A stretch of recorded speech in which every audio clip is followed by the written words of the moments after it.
সাম্রাজ্যবাদের যে সংস্কৃতি, মঙ্গল প্রদীপের যে সংস্কৃতি আমাদের উপরে চাপিয়ে দিচ্ছে এক ধরনের মিডিয়া, সেটার বিরুদ্ধে আমার দেশ অবস্থান নিয়েছে। এই সময় তিনি কিছু সাংবাদিক নেতাদের অপেশাদার মনোভাবের কড়া সমালোচনা করেন। সালমান চৌধুরী সাহেব কত বড় সাংবাদিক, তিনি কোথাকার সাংবাদিক, তিনি কোথায় কাজ করেন, কোন পত্রিকায় আমি তো জানি না। সমকালের সম্পাদক গোলাম সরোয়ার সাহেব তিনি একটা আর্টিকেল লিখেছেন, সেখানে আমার সম্পর্কে বলেছেন আমি নাকি অত্যন্ত ভাগ্যবান। কেন ভাগ্যবান? উনি ইঙ্গিত করেছেন যে আমি অফিসে আছি, আমি লেখালেখি করছি, অ্যারেস্ট হচ্ছি না, এই কারণে ভাগ্যবান। তো আমি আল্লাহর কাছে দোয়া করি যে ভবিষ্যতে সরকার পরিবর্তন হলে গোলাম সরোয়ার সাহেব যেন আমার মতো ভাগ্যবান হন। মাহমুদুর রহমান বলেন, শাহবাগের আন্দোলনকারীরা কোনো আইন মানছে না বলেই মানুষ হত্যার হুমকি দিচ্ছে।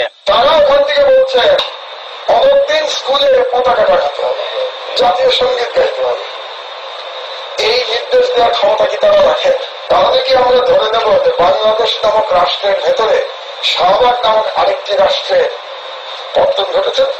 এই রাষ্ট্রটা কারা চালাচ্ছেন এই রাষ্ট্র?